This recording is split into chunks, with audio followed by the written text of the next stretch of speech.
Tu connais IKEA, non? Ils vendent des meubles simples, faciles à monter, accessibles à tout le monde. Et pourtant, ils cartonnent.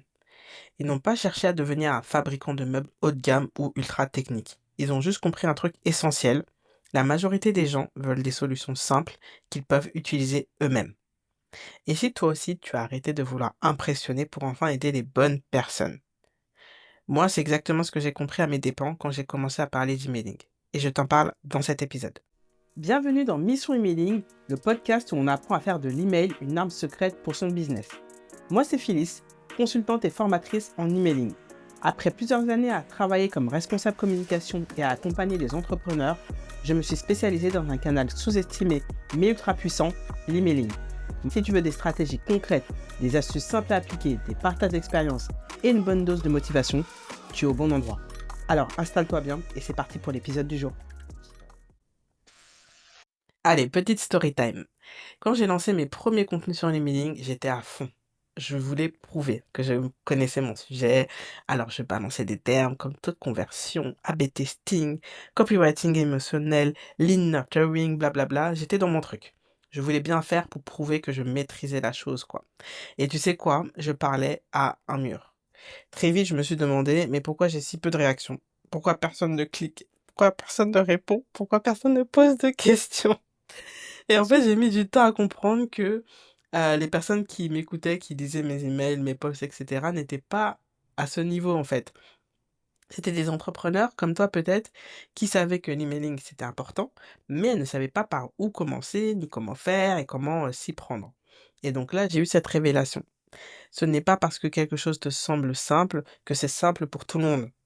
Et ce n'est pas parce que tu n'as pas 10 ans d'expérience que tu n'as rien à apporter. Et donc j'ai compris que je parlais à, des personnes moins avancées avec un langage d'expert. Et c'est ça le problème en fait de tout entrepreneur. On pense souvent que pour être légitime, il faut en faire plus. Mais non, c'est justement quand j'ai commencé à simplifier, à expliquer les bases, à dire les choses avec des mots du quotidien, que les messages ont commencé à, affluer. Les «merci, enfin quelqu'un qui parle clair», les «je pensais que l'emailing c'était trop compliqué, mais tu m'as donné envie de m'y mettre» et cetera. Donc tout ça, ça a changé. Parce que le piège, c'est que souvent on se compare aux mauvaises personnes. Tu vois, moi je me comparais à des gens qui faisaient des lancements à 6 chiffres, chaque mois ou voilà. Et forcément à côté, moi je me disais: «Bah, qui suis-je moi pour donner des conseils?»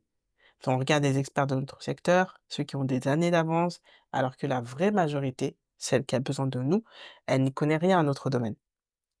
Et donc je me suis rendu compte que c'est les personnes qui ont besoin de moi ne sont pas ces experts qui font des lancements à 6 chiffres, ce sont ceux et celles qui débutent, qui cherchent une solution simple, une explication claire, un coup de pouce beaucoup plus humain. Et pour eux, je suis pile au bon endroit et toi aussi sûrement.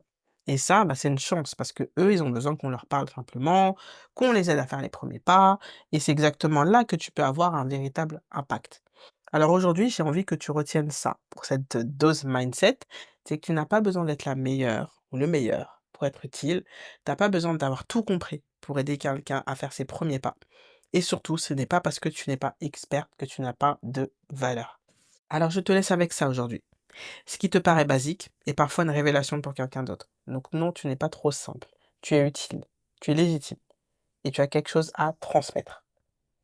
Merci d'avoir écouté. Si cet épisode t'a parlé, envoie-le à quelqu'un qui doute de sa place. Et n'oublie jamais, ta simplicité peut être une force immense.